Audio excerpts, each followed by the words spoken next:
जय गौ माता। हम तो खुद ही सीखने निकले देश भर में जो अच्छे गाय पे काम हो रहा है वो सब जानने के लिए। सबसे पहले जब यहाँ पहुँचे तो पूरण जी भाई साहब से पहले भी मिला हूँ। भाई साहब का जो भाव है अद्भुत है। सबसे विशेष इस गौशाला में जब घूमे, पहले ध्यान था कि सरकारी गौशाला है, सरकारी संस्था है, और बहुत सारी सरकारी संस्थाओं में जाने का मौका पड़ा तो वहाँ पे जो व्यवस्थाएं थी तो वो देख के चिंता हुई थी हर जगह। तो भाई साहब ने जितनी सुंदर व्यवस्था यहाँ पे की है, गो परिक्रमा मार्ग है, सारी व्यवस्थाएं, उसके लिए पूरी गो राष्ट्र यात्रा टीम की ओर से आपको बहुत बहुत शुभकामनाएं। बहुत ही देश की मॉडल गौशालाओं में से एक कहूँगा मैं इसको। तो दूसरा, जैसे भाई साहब ने कहा, सुखबीर जी नाम है आपका, सज्जन सिंह। सबसे अच्छी इनकी बात क्या लगी, इन्होंने, मैं आपको गाय के बारे में बताऊं, गाय क्या है कैसे है, तो वो बात का कोई मतलब ही नहीं रहेगा, क्यों सब जानते हैं, इसीलिए हम यहाँ बैठे। नहीं तो हम और कहीं काम पे जा रहे होते और किसी विषय में लगे होते। सबका गाय पे भाव है। इस गो राष्ट्र यात्रा का विशेष एक लाइन हमने सोची है। एक तो गाय के देश की यात्रा है, ये पूरा देश ही गाय का है, और इस गाय के देश की यात्रा पे निकले हैं हम। दूसरा है आस्था से अर्थव्यवस्था।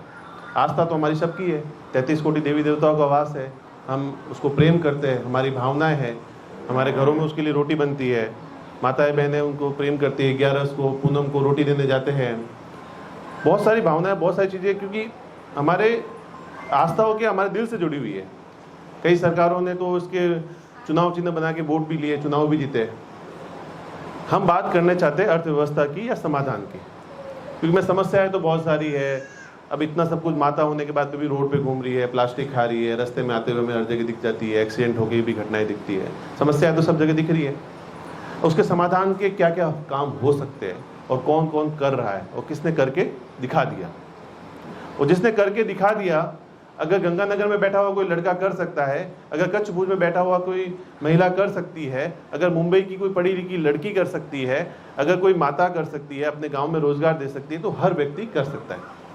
अगर कोई 2 गाय से 50,000 कमा सकता है तो हर व्यक्ति कमा सकता है। तो ऐसे मॉडल वीडियोस के रूप में, डॉक्यूमेंट्स के रूप में आप सबके सामने आए, उनसे हम भी सीखें। समस्याएं कहाँ कहाँ आती है, हर आदमी समस्या बताने लग जाता है कि गाय लाना, शहर वालों को कहते हैं हमारे पास जगह नहीं है, कैसे रखेंगे, कोई कहता है समय नहीं है, सारी चीज़ें हम कहते ही कहते हैं ना। तो मैं इस यात्रा पर निकला। अब बात यात्रा की चलिए, तो यात्रा के लिए हम बातचीत कर रहे तो उसी यात्रा से शुरू करते हैं। शुरुआत मैंने जोधपुर से की, ऋषिकेश से शुरू करनी थी, करना चाहते थे दिल्ली से, तो दिल्ली से कन्याकुमारी सारी यात्राएं चलती है। तो मन में ये भाव है, यार दिल्ली से कन्याकुमारी तो सब जाते हैं, हम क्यों ना ऋषिकेश से रामेश्वरम के लिए निकले। भाई आस्था से जुड़ा हुआ प्रश्न है ना। फिर एक साथ में और किसी भाई ने कहा कि पहले पुराने जमाने में गंगा जी का जल ला के अपने जल स्रोतों में प्रवाहित करते थे, मिक्स करते थे, या फिर दूसरी नदियों का, जैसे आज भी ये कांवड़ वाले करते हैं, या दूसरी नदियों का मिक्स करके। तो हमारा प्रयास भी यही है कि इस यात्रा के दौरान गंगा जी का पानी हमारे साथ में है, जो बड़ी नदियाँ बीच में आएगी तो उनका जल लेंगे, और जो बड़े बड़े ज्योतिर्लिंग आएंगे वहाँ वो जल चढ़ाएंगे, और उसका भी जल लेके मिक्स करके अंत में रामेश्वरम में प्रवाहित करेंगे। तो ये आस्था का विषय हमारा हो गया, कि हमारी आस्था है। अब जब हमने यात्रा शुरू की तो रविवार का दिन था, तारीख तय करते तो कई बार सोचना भूल जाते हैं। फिर तय कर दिया ऋषिकेश। अब पहुँचते पहुँचते दूसरे काम से निकले थे हम, कनेरी मठ से भाई साहब हम साथ में 9, 10 तारीख 11 तारीख को आए थे। 2-3 दिन तैयारी में लगते कि 2 महीने की यात्रा करनी है, तो व्यवस्थाएं सारी करनी पड़ेगी।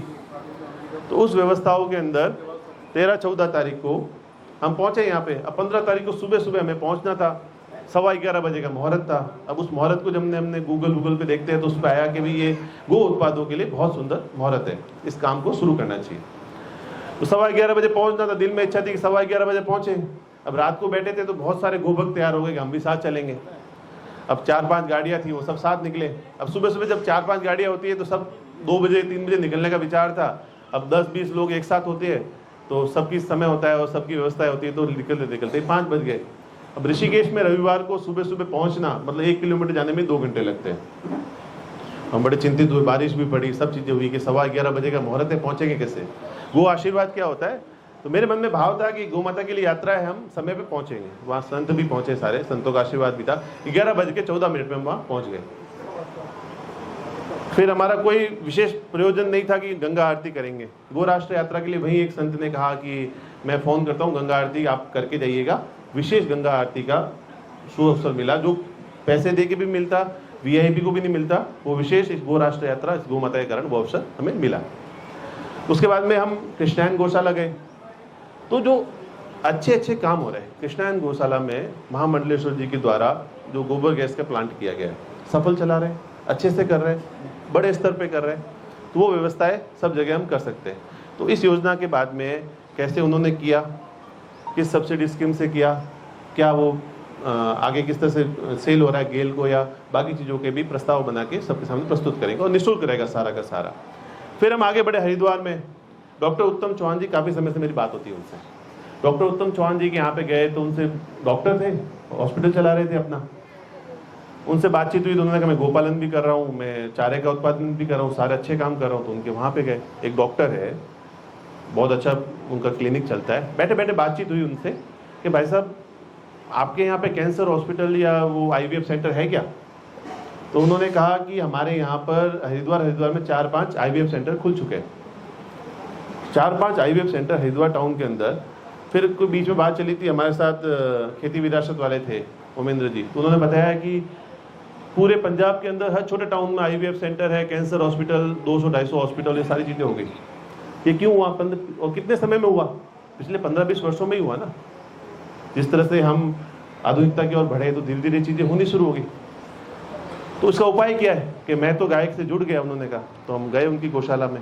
भाई साहब वो डॉक्टर है, उन्होंने जो गौ संवर्धन किया है, जैसी गाय उन्होंने हरिद्वार के अंदर तैयार की है, चाहे वो थार पारकर हो, साहिवाल हो, गिर हो, डॉक्टर हो के इतना अच्छा काम करना अद्भुत लगा। तो वो तो सब करते हैं, मुझे मेरी खुशी मिलती है, मुझे गाय रखनी, सब कर रहे हैं। तो मैंने पूछा आप समाज के लिए क्या कर रहे हो?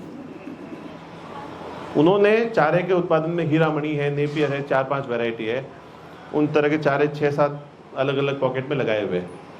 अपने आसपास के 3 गांवों के अंदर उन्होंने निःशुल्क चारे का वितरण करना शुरू किया। आज 3 गांव में किसी भी किसान को हरा चारा बाहर से लाने की जरूरत नहीं है। हम पूरे इस गांव में घूमे, आधा एकड़, एक एकड़ हर किसान ने अपने खेत में हरा चारा उत्पादित किया हुआ है। गोपालन की सबसे बड़ी समस्या क्या आती है कि चारा महंगा हो जाता है। हमारे राजस्थान में तो 20-22 रुपये किलो तक चला जाता है। ये आपके गेहूं का भूसा भी 9-10 रुपये किलो तक चला जाता है। तो गाय को उस रेट तक चारा खिलाना हर किसी के लिए संभव नहीं है। वीआईपी आदमी तो शौक से कर लेगा, तो पशुपालक को तो 2 रुपये का लाभ होगा तब वो कर पाएगा, पैसा कहाँ से लाएगा?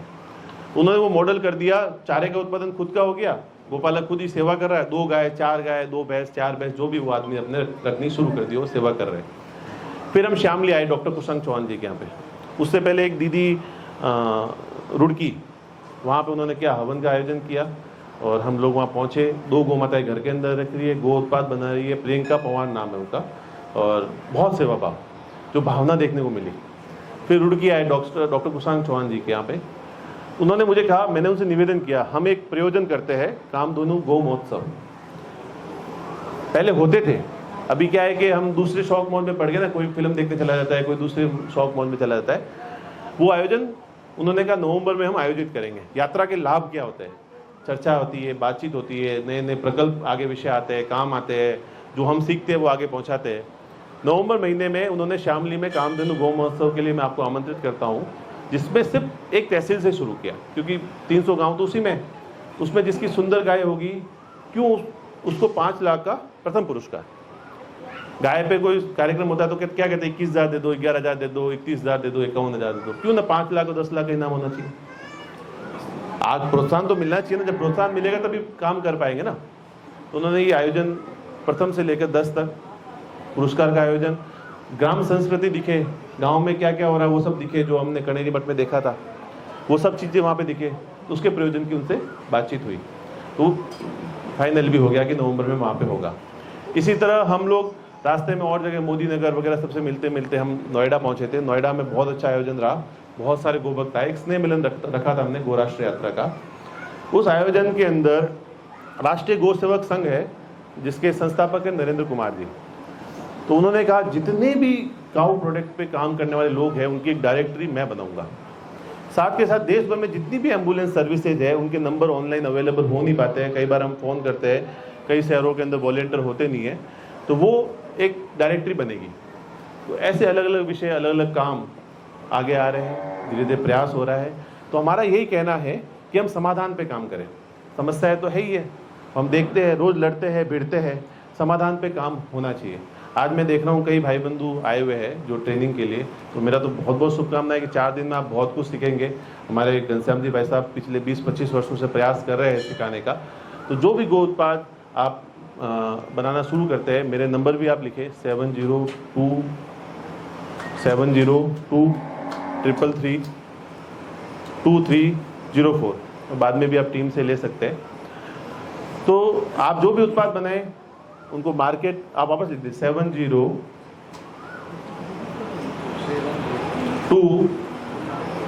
333 2304। इस नंबर पे आप फ़ोन कर सकते हैं। अगर कभी फ़ोन नहीं उठा पाऊँ तो आप व्हाट्सएप मैसेज छोड़ दें, मैं वापस फ़ोन करूँगा। जो भी उत्पाद आप बनाते हैं उनको मार्केट करने की जहाँ भी समस्या आती है, देखिए खुद मरे ही मौत मिलती है, ये बात तो याद रखना।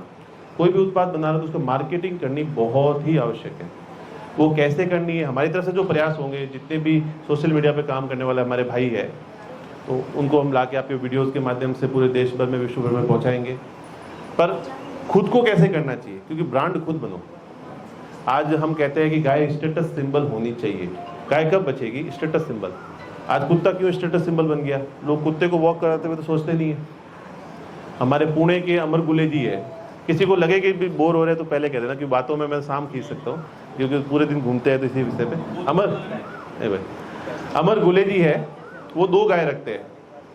कोकण गिद्धा गाय है उनके पास में, काली कपिला बहुत प्यारी गाय है। अमर गुले जी ने क्या किया, अपने नीचे की पार्किंग खाली कर दी, अपनी गाड़ी को रोड पे ले गए। उस गाड़ी को, नई गाड़ी थी 2-3 साल पुरानी, पूरी गोबर से लीप दी। कॉलोनी वाले पागल कहने लगे ये आदमी क्या कर रहा है यार, और उन्होंने गो उत्पाद बनाने शुरू किए। कोकण गिद्धा गाय को सुबह वॉकिंग पे ले जाते हैं, खुद की स्कूटी का के बैठ के चारा लेके आते हैं, और सुबह 6 बजे से उनके घर पे लाइन लगनी शुरू होती है। उन 2 गायों से वो निःशुल्क चीज़ें भी देते होंगे। 60 से 70 हज़ार रुपये की वो आय कर रहे हैं। अमर भाई के नंबर लेने हैं तो भी आप, मैं नंबर दे दूंगा। अगर वो अमर भाई वहाँ पुणे में बैठे बैठे आदमी कर सकता है, अपनी घर की किस्त भी निकाल रहा है, आप नौकरी करने जाओगे 40 हज़ार देगा, वो सुबह शाम तक परेशान कर देगा आपको। 60-70 हज़ार की वो आय कर रहे हैं। एक हमारे रोहित पांचोली जी है जयपुर के अंदर, उनके पास 3 गाय से 13-14 लाख का टर्नओवर है गो उत्पादों के अंदर। तो 13-14 लाख का टर्नओवर गो उत्पादों में करता है। फिर बात होती है कि किसने किसने कर दिया। अब आपके यहीं पे बात करूँ तो हेता है, असीम भाई, आज लगभग उनके यहाँ तो उन्होंने क्या किया, जो भी गाय आई मैं बाहर नहीं निकालूंगा, नंदी गाय सब वहीं पे रहते हैं, और 1000 गोवंश की वो सेवा कर रहे हैं। लगभग 10 करोड़ का टर्नओवर वो वहाँ पे यहाँ बैठे बैठे कर रहे हैं। इस तरह के बहुत सारे उदाहरण, बड़ी बड़ी कंपनी बना के भी, 2 ब्रदर्स है, मिस्टर मिल्क है, ऐसे बहुत सारे लोग कर रहे हैं। अब अर्थव्यवस्था में इतना बड़ा टर्नओवर गाय पे संभव है तो हर कोई कर सकता है। अब गोबर के खाद की बात करते हैं, सबसे बड़ी बात तो गोबर का खाद ही ले लो। अब वो बातों पे आऊँ तो हमारे देश में क्या होता था कि किताबों में पहले क्या लिखा जाता था कि गाय एक पशु है और चौपैया है, जानवर है, ये लिखते थे, किताबों में पढ़ाया जाता था ना। या फिर कहता है गाय दूध देती है, तो हमने क्या कहा, गाय दूध भी देती है। गोबर और गौमूत्र को प्रायोरिटी पे लिया है। और एक हमारे पूरण जी भाई साहब, शरवण जी भाई साहब जो अध्यक्ष है अभी, डॉक्टर वल्लभ भाई कथेरिया जी, सब ने मिलकर एक नारा दिया है, ब्राउन रिवोल्यूशन, गोबर क्रांति। क्योंकि जो हरित क्रांति आई थी तब गाय हमारे घर से गई, नंदी गया, फिर श्वेत क्रांति में गाय गई, और पिंक क्रांति में गाय कटी। तो अभी ब्राउन क्रांति है, इसमें गाय वापस घर के अंदर आए। तो गोबर का मूल्य 10-20 रुपये किलो मिलना चाहिए, या गोमूत्र का मूल्य भी 10 से 20 रुपये लीटर होना चाहिए। तो वो कैसे होगा, तो किसने करके दिखा दिया, तो हमारे देवाराम जी है, तो आपने काफ़ी वीडियोज अभी वायरल हो रहे हैं उनके, गोमूत्र डेयरी बनाई है। तो मैं वहाँ गया, क्योंकि बहुत सारी चीज़ें देखते हैं, प्रैक्टिकल हो नहीं पाती है, बोलना आसान है, करना मुश्किल है। उन्होंने 10,000 लीटर का प्लांट लगाया है, लगभग 4-5 हज़ार लीटर तो वो कलेक्ट करना शुरू कर चुके हैं। रिजल्ट भी अच्छे हैं, लोग तो क्या है वो सबूत देखते हैं तो विश्वास करता है। तो उन्होंने जो खेती में उपयोग किए सारी चीज़ों से बहुत अच्छे रिजल्ट है। अब जो जिन किसानों से वो गोमूत्र इकट्ठा करते हैं उनके पास मैं खुद गया था, 5-6 गाय है, भरत थराद गांव है गुजरात में, वहाँ से वो गोमूत्र इकट्ठा होता है। उन 5-6 गाय से मेरे हिसाब से उनको 17-18 हज़ार रुपये गोमूत्र से मंथली इनकम शुरू हो चुकी है। तो ये प्रकल्प ऑलरेडी चल रहे हैं। ऐसे लगभग 100-150 परिवार है जिनको 3,000, 4,000, 7,000, 8,000, 15,000, 20,000, 25,000 रुपये तक की भी आय गोबर और गोमूत्र से वहाँ पे कर रहे हैं। तो ऐसी बहुत सारी चीज़ें आप जो ट्रेनिंग लेंगे, उत्पाद बनाने की ट्रेनिंग तो आप कहीं से भी ले सकते हैं, भाई साहब भी देंगे और भी लोग होंगे। पैकेजिंग, ब्रांडिंग, मार्केटिंग, इस पे विशेष रूप से ध्यान दीजिएगा। और हम तो सभी जगह आंदोलन के रूप में कह ही रहे हैं कि घर घर आप अगर गाय की सेवा नहीं कर सकते, गाय घर में नहीं रख सकते, तो गो उत्पाद अपने घर में खरीदिए। जहाँ भी मौका मिले आपको, मैं भी जहाँ प्रयास करता हूँ, जहाँ भी कोई उत्पाद होता है लेने की कोशिश करता हूँ, तो आपको जो भी घर पे उपयोग करता है, चाहे वो देशी घी ले लो, चाहे दूसरा उत्पाद ले लो। अब कई बार बात आती है कि दूध की रेट आपके गुड़गांव हरियाणा में 150-200 रुपये हो गई है, या दिल्ली के अंदर भी। तो वास्तविकता में देशी गाय का दूध मूल्य इतना होना चाहिए। जब हम कनेरी मठ थे तो काट सिद्धेश्वर स्वामी जी है, श्रद्धेय हमारे गुरु जी है, तो उन्होंने कहा कि जो जितना ये केमिकल दूध या ख़राब दूध अगर हटा दो ना, तो दूध 100-150 रुपये तो अपना आप हो जाएगा, करने की जरूरत ही नहीं पड़ेगी। क्योंकि आपको तो मांगते हैं कंपनियों, दूध मिल जाता है, क्योंकि टैंकर बना के भेजना ही तो है उसको। तो ये सारी समस्याएं तो बहुत सारी है, ये समाधान कैसे हो, इसीलिए इस यात्रा को निकाला है। लगभग 60-65 दिन मैं घर से बाहर रहूँगा। ये ऋषिकेश से लेकर रामेश्वरम तक जाएगी, 12 राज्यों की यात्रा है। और विशेष प्रयास, देश भर में जितनी भी नस्लें विलुप्त हो रही है, ख़त्म हो रही है, उनकी क्या स्थिति है, उनको कैसे नामकरण चीज़ें क्या, उनका क्या इतिहास था, ग्राम में गोपालन कैसे हो रहा है, आज गायों की स्थिति गांव में क्यों कैसी है, गाय घर से बाहर क्यों गई, कौन सी गौशाला अच्छा गोपालन कर रही है, क्या वो मॉडल रेप्लिका बन सकती है। तो वो सारी चीज़ें हम देखेंगे भी, उसको डॉक्यूमेंटली एक पुस्तक के माध्यम से भी आप तक पहुंचाएंगे। तो होता क्या है कि यात्रा में एक माहौल रहता है। अब यात्रा के माध्यम से आप सबसे मिलने का मौका मिला, तो आप लगातार जब चलते हो तो कोई ना कोई जुड़ता रहता है, उस कारवां में कोई ना कोई अच्छा रिजल्ट निकल के आता है। तो इस यात्रा रामेश्वरम तक लगभग हम प्रयास करेंगे 15 अगस्त तक हम पहुंच जाएंगे। और उसके बाद में दिल्ली में एक सुंदर आयोजन करने का विचार है, जिसमें इस यात्रा के सारे स्वरूप को पुस्तक के रूप में आप तक प्रस्तुत करेंगे। जितने भी प्रकल्प भारतवर्ष में अलग अलग हो रहे हैं, क्योंकि कई चीज़ें अच्छी हो रही है, जानकारी बाहर तक आ ही नहीं पाती है, तो वो चीज़ें आप तक पहुँचें, उसी के लिए हम प्रयास कर रहे हैं। मैं आपका हमेशा आभारी रहूँगा। भारत राष्ट्र, जय गौ माता।